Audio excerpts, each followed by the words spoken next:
ഗ്രാമത്തിലെ ഒരു കർഷകനും ഭാര്യയ്ക്കും ഒരു കീരി ഉണ്ടായിരുന്നു.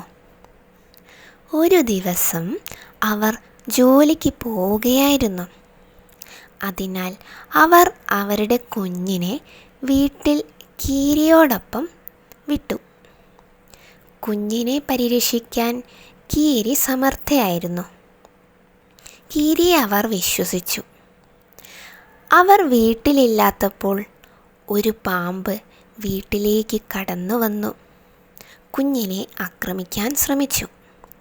ധീരയായ കീരി പാമ്പുമായി പോരാടി കുഞ്ഞിനെ രക്ഷിച്ചു.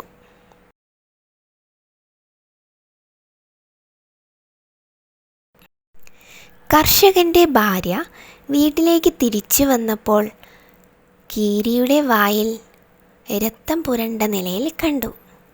കുഞ്ഞിനെ ആക്രമിച്ചെന്ന് അവൾ തെറ്റിദ്ധരിച്ചു. കൂടാതെ ദേഷ്യത്തോടെ കീരിയെ അവൾ കൊന്നുകളഞ്ഞു. അതിനുശേഷം അവൾ വീടിനകത്തേക്കു കടന്നു. കുഞ്ഞ് സുരക്ഷിതമായ തൊട്ടിലിൽ ഉറങ്ങുകയാണ്. അതിന് തൊട്ടരികിലായി പാമ്പ് മരിച്ച നിലയിൽ കിടക്കുന്നതും അവൾ കണ്ടു. സത്യം മനസ്സിലായപ്പോൾ അവൾക്ക് അവളോട് തന്നെ വെറുപ്പ് തോന്നി. അവൾ ഒരുപാട് സങ്കടപ്പെട്ടു. ഈ കഥയിൽ നിന്നും എന്താണ് മനസ്സിലായത് കുട്ടികളെ? കാര്യങ്ങൾ ചെയ്യുന്നതിന് മുമ്പ് നമ്മൾ ചിന്തിക്കുക.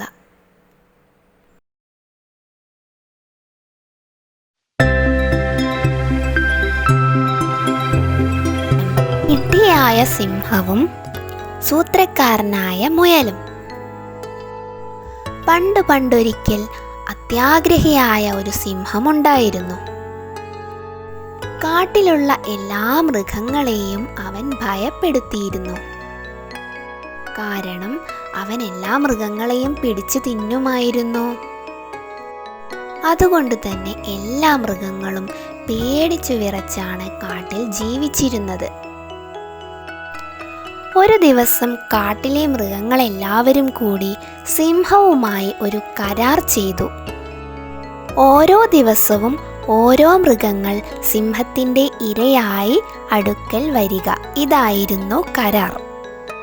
ഏത് മൃഗമാണോ വരുന്നത് ആ മൃഗമായിരിക്കും അന്നത്തെ സിംഹത്തിൻ്റെ ഇര. സിംഹം വളരെ സന്തോഷിച്ചു. അങ്ങനെ ഒരു ദിവസം ഒരു മുയലിൻ്റെ ഊഴം വന്നെത്തി. മൃഗങ്ങളെല്ലാവരും കൂടി ഒരു സൂത്രക്കാരനായ ഒരു മുയലിനെ സിംഹത്തിൻ്റെ അരികിലേക്ക് അയച്ചു. മുയൽ പതുക്കെ നടന്ന് സിംഹത്തിൻ്റെ അരികിൽ വന്നു. നേരം വൈകിയതിനാൽ സിംഹം കോപത്തോടെ ഗർജിച്ചു. എന്താണ് നീ ഇത്രയും വൈകിയത്? സിംഹം ചോദിച്ചു. അപ്പോൾ മുയൽ പറഞ്ഞു, സിംഹരാജാവേ, ഞാൻ വരുന്ന വഴിയിൽ മറ്റൊരു സിംഹം എന്നെ ആക്രമിച്ചു. ഞാൻ ആ സിംഹത്തിൻ്റെ അരികിൽ നിന്നും ഓടി രക്ഷപ്പെട്ടു വന്നതാണ്. ആ പുതിയ സിംഹം അങ്ങയോട് പോരാടാൻ താൽപ്പര്യപ്പെടുന്നുവെന്നും പറഞ്ഞു. ഇതു കേട്ട സിംഹം കടുത്ത കോപത്തിലായി. അങ്ങനെ മുയലിനോട് പുതിയ സിംഹത്തെ കാണിക്കാൻ ആവശ്യപ്പെട്ടു. സൂത്രക്കാരനായ മുയൽ സിംഹത്തെ ഒരു കിണറിനരികിലേക്ക് കൊണ്ടുപോയി. എന്നിട്ട് കിണറ്റിലേക്ക് നോക്കാൻ പറഞ്ഞു. കിണറിലാണ് മറ്റൊരു സിംഹം ഒളിച്ചിരിക്കുന്നതെന്നും പറഞ്ഞു. വെള്ളത്തിൽ സിംഹത്തിൻ്റെ തന്നെ പ്രതിബിംബം കാണിച്ചു. എന്നാൽ വിഡ്ഢിയായ സിംഹം തൻ്റെ സ്വന്തം പ്രതിബിംബം കണ്ട് അത് മറ്റൊരു സിംഹമാണെന്ന് തെറ്റിദ്ധരിച്ചു. കിണറ്റിൽ മറ്റൊരു സിംഹത്തെ കണ്ട് കോപം വന്നു. കിണറിൽ കാണുന്ന സിംഹവുമായി പോരാടാൻ വേണ്ടി കരയിൽ നിന്നുകൊണ്ട് സിംഹം കിണറ്റിലേക്ക് എടുത്തു ചാടി. പക്ഷേ കിണറ്റിൽ മറ്റൊരു സിംഹം ഉണ്ടായിരുന്നില്ല. വെള്ളം മാത്രമേ ഉണ്ടായിരുന്നുള്ളൂ. വിഡ്ഢിയായ സിംഹം കിണറ്റിൽ മുങ്ങി മരിച്ചു. അങ്ങനെ കാട്ടിലുള്ള എല്ലാ മൃഗങ്ങളെയും ഈ മുയലച്ചൻ രക്ഷിച്ചു. അപ്പോൾ എന്താണ് കുട്ടികളെ നമ്മൾ ഈ കഥയിൽ നിന്നും മനസ്സിലാക്കുന്ന ഗുണപാഠം? ചില സാഹചര്യങ്ങളിൽ ശക്തിയല്ല നമുക്ക് വേണ്ടത്, പകരം ബുദ്ധിയാണ്.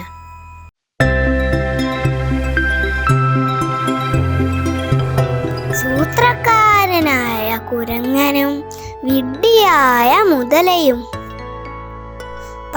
പണ്ട് ഒരു കാട്ടിലെ നദിക്കരയിൽ ഒരു മരത്തിൽ ഒരു കുരങ്ങൻ താമസിച്ചിരുന്നു. അവൻ നല്ല സൂത്രക്കാരനായിരുന്നു കേട്ടോ. അതേ നദിക്കരയിൽ തന്നെ ഒരു മുതലയും മുതലയുടെ ഭാര്യയും താമസിച്ചിരുന്നു. ഒരു ദിവസം ഭാര്യയുടെ അരികിൽ നിന്നും മുതല കുരങ്ങച്ചന്റെ മരത്തിൻ ചുവട്ടിൽ വിശ്രമിക്കാനായി വന്നു. ഇത് കണ്ട കുരങ്ങൻ മുതലയ്ക്ക് കുറെ പഴങ്ങൾ കഴിക്കാൻ കൊടുത്തു. അവർ അങ്ങനെ നല്ല സുഹൃത്തുക്കളായി കേട്ടോ. അങ്ങനെ മുതല കുരങ്ങന്റെ അരികിലേക്ക് പഴങ്ങൾ കഴിക്കാൻ വേണ്ടി വരുന്നത് പതിവായി. എല്ലാ ദിവസവും അവർ കണ്ടുമുട്ടും. അങ്ങനെ ഒരു ദിവസം കുരങ്ങൻ മുതലയുടെ ഭാര്യയ്ക്ക് കുറച്ചു പഴങ്ങൾ കൊടുത്തയച്ചു. മുതലയുടെ ഭാര്യ പഴങ്ങൾ മതിയാവോളം കഴിച്ചു. എന്നാൽ ഒരു കാര്യം കേൾക്കണോ കൂട്ടുകാരെ? തൻ്റെ ഭർത്താവ് കുരങ്ങനുമായി സമയം ചിലവഴിക്കുന്നത് അവൾക്ക് തീരെ ഇഷ്ടമല്ലായിരുന്നു. അവൾ ഭർത്താവിനോട് പറഞ്ഞു, ഈ പഴങ്ങളെല്ലാം നല്ല രസമുണ്ട്. ഇത് കൊടുത്തയച്ച കുരങ്ങന്റെ ഹൃദയം നല്ല ഹൃദയമാണല്ലോ. എനിക്ക് ആ ഹൃദയം പറിച്ചു കൊണ്ട് തരുമോ? ഇത് കേട്ട ഭർത്താവിന് ആകെ വിഷമമായി. നിവൃത്തിയില്ലാതെ മുതല കുരങ്ങച്ചാരുടെ അരികിലെത്തി. എന്നിട്ടു പറഞ്ഞു, തൻ്റെ ഭാര്യ കുരങ്ങച്ചനെ ഭക്ഷണം കഴിക്കാനായി എൻ്റെ വീട്ടിലേക്ക് ക്ഷണിച്ചിട്ടുണ്ട്. ഇത് കേട്ട കുരങ്ങന് സന്തോഷമായി. പക്ഷെ അവന് നീന്താൻ അറിയില്ലായിരുന്നു. അതൊന്നും പ്രശ്നമില്ല, തൻ്റെ പുറത്തു കയറി യാത്ര ചെയ്യാം എന്ന് മുതല പറഞ്ഞു. അങ്ങനെ രണ്ടുപേരും സന്തോഷത്തോടെ യാത്ര തുടങ്ങി. അങ്ങനെ പുഴയുടെ നടുവിലെത്തിയപ്പോൾ മുതല കാര്യം കുരങ്ങനോട് പറഞ്ഞു. ഇതു കേട്ട കുരങ്ങൻ പറഞ്ഞു, അയ്യോ മുതലച്ചാരെ, ഞാൻ എൻ്റെ ഹൃദയം മരത്തിനു മുകളിൽ വെച്ചിട്ടാണല്ലോ വന്നിരിക്കുന്നത്. കുറച്ചു നേരത്തെ പറഞ്ഞിരുന്നെങ്കിൽ അങ്ങയുടെ ഭാര്യയ്ക്ക് കൊടുക്കാൻ ഞാൻ എൻ്റെ ഹൃദയം മരത്തിനു മുകളിൽ നിന്നും എടുക്കുമായിരുന്നല്ലോ. എന്നാ നമുക്ക് തിരിച്ചു പോയാലോ അതെടുക്കാൻ വേണ്ടി? മണ്ടച്ചാരായ മുതല ഇതെല്ലാം വിശ്വസിച്ചു. അങ്ങനെ അവർ തിരിച്ചു മരത്തിന് ചുവട്ടിലെത്തി. സൂത്രക്കാരനായ കുരങ്ങൻ ഓടി മരത്തിൽ കയറി. അങ്ങനെ കുരങ്ങൻ തൻ്റെ ജീവൻ രക്ഷിച്ചു. ഈ കഥയുടെ ഗുണപാഠം അറിയാമോ കൂട്ടുകാരെ? നമ്മളെപ്പോഴും നല്ല മനസ്സുള്ളവരായിരിക്കണം. നമ്മൾ നല്ല കൂട്ടുകാരെ മാത്രമേ തിരഞ്ഞെടുക്കാൻ പാടുള്ളൂ കേട്ടോ.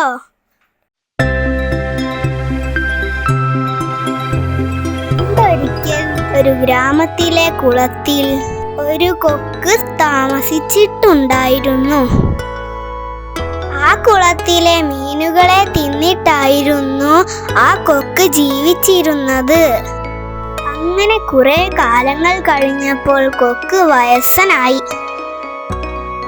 കൊക്കിന് മീനുകളെ ഒന്നും പിടിക്കാൻ വയ്യാതെയായി. ക്ഷീണിതനും അവശനുമായി. കുളത്തിലെ മീനുകളെ പിടിക്കാൻ വയ്യാതായതോടെ ഭക്ഷണത്തിന് എന്തെങ്കിലും മാർഗം കണ്ടുപിടിക്കണമെന്ന് അവൻ തീരുമാനിച്ചു. അങ്ങനെ ഭക്ഷണം കഴിക്കാൻ അവൻ ഒരു സൂത്രം കണ്ടുപിടിച്ചു. എന്താണെന്നറിയാമോ?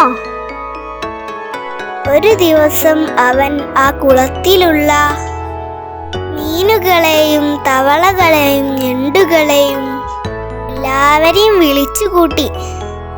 എന്നിട്ട് പറഞ്ഞു, ഈ ഗ്രാമത്തിലെ കർഷകർ ഈ കുളത്തിലെ വെള്ളം വറ്റിച്ച് കൃഷി ചെയ്യാൻ പോകുകയാണത്രേ.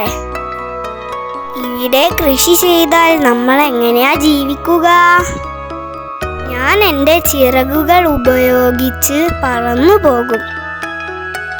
നിങ്ങളൊക്കെ എന്തു ചെയ്യും? ഇത് കേട്ട മീനുകളും ഞണ്ടുകളും തവളകളും വിഷമത്തിലായി. എല്ലാവരും കൊക്കിനോട് സഹായം ചോദിച്ചു. എല്ലാവരുടെയും അവസ്ഥ ആലോചിച്ച് എനിക്ക് സങ്കടമുണ്ടെന്നും ഞാൻ നിങ്ങളെ എല്ലാവരെയും സഹായിക്കാമെന്നും കൊക്കു പറഞ്ഞു. ദൂരെ കാട്ടിനപ്പുറത്തൊരു കുളമുണ്ട്. ആ കുളത്തിലേക്ക് പോകാമെന്നാണ് കൊക്ക് തീരുമാനിച്ചിരിക്കുന്നത്. ഇതു കേട്ട മീനുകളും ഞണ്ടുകളും തവളകളും ചോദിച്ചു, ഞങ്ങളെയും അവിടേക്ക് കൊണ്ടുപോകാമോ? അപ്പോൾ കൊക്ക് പറഞ്ഞു, ഞാൻ വയസ്സനായിട്ടുണ്ട്. എല്ലാവരെയും ഒരുമിച്ച് കൊണ്ടുപോകാൻ എനിക്ക് ആരോഗ്യമില്ല. അതുകൊണ്ട് ഞാൻ ഓരോരുത്തരെയുമായി കൊണ്ടുപോകാം. അടുത്ത ദിവസം കൊക്ക് കുറച്ചു മീനുകളെയും എടുത്ത് ദൂരെയുള്ള കുളത്തിലേക്ക് എന്നും പറഞ്ഞ് ഒരു പാറയുടെ മുകളിലേക്ക് കൊണ്ടുപോയി. എന്നിട്ട് അവിടെ നിന്നും മീനുകളെ കൊന്നു തിന്നുകയായിരുന്നു. ഇത് പല തവണയായി ആവർത്തിച്ചു. ആ കുളത്തിൽ ഒരു ബുദ്ധിമാനായ ഒരു ഞണ്ട് താമസിച്ചിരുന്നു. അടുത്ത ഊഴം ഞണ്ടിൻ്റെതായിരുന്നു. അങ്ങനെ ഞണ്ടിനെയും എടുത്ത് കൊക്ക് ആകാശത്തിലൂടെ പറന്നു. പകുതി വഴി എത്തിയപ്പോൾ ഞണ്ട് ചോദിച്ചു, വലിയ കുളം എവിടെയാണ്? കാടു കഴിഞ്ഞിട്ട് കുറെ ദൂരമായല്ലോ. ഇതു കേട്ട് കൊക്ക് ചിരിച്ചു. എന്നിട്ടു പറഞ്ഞു, നമ്മൾ എത്താറായി. ഞണ്ട് താഴേക്ക് നോക്കിയപ്പോൾ ഞണ്ടിന് സംശയമായി. താഴേക്ക് നോക്കിയപ്പോൾ ഒരു വലിയ പാറ ഞണ്ടു കണ്ടു. പാറ നിറച്ചും മീനുകളുടെ അസ്ഥിയായിരുന്നു. അപ്പോഴാണ് ഞണ്ടിന് കാര്യം പിടികിട്ടിയത്. മീനുകളെ പിടിച്ച് കൊക്ക് തിന്നുകയായിരുന്നു അത്രേ. കുളത്തിലേക്കുമെന്ന് പറഞ്ഞ് കൊക്ക് മീനുകളെ തിന്നുകയായിരുന്നോ? ഞണ്ടിന് ദേഷ്യം വന്നു. ഈ കൊക്ക് തന്നെയും തിന്നുമെന്ന് ഞണ്ടിന് ബോധ്യമായി. എന്നിട്ട് അവൻ രക്ഷപ്പെടാനുള്ള ഒരു പദ്ധതി തീരുമാനിച്ചു. അവൻ കൊക്കിന്റെ കഴുത്തിൽ ആഞ്ഞു പിടിച്ചു. കൊക്കിന് ശ്വാസം കിട്ടാതെയായി. അങ്ങനെ അവൻ കൊക്കിനെ കൊന്നുകളഞ്ഞു. കുളത്തിലുള്ള ബാക്കി മീനുകളെ എല്ലാം അവൻ രക്ഷിച്ചു. ഈ കഥയിൽ നിന്നും എന്താണ് മനസ്സിലായത് കൂട്ടുകാരെ? ആപത്തുള്ള സമയങ്ങളിൽ ബുദ്ധിയും ശക്തിയുമാണ് പ്രയോഗിക്കേണ്ടത്.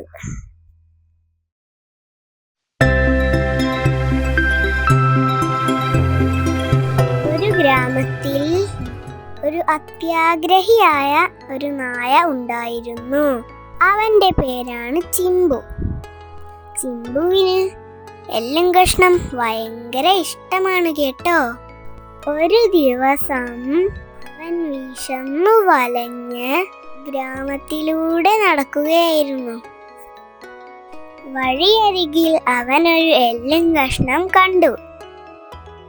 ചിമ്പുവിന് സന്തോഷമായി. അവൻ ഓടിച്ചെന്ന് എല്ലിൻ കഷ്ണം കടിച്ചെടുത്തു.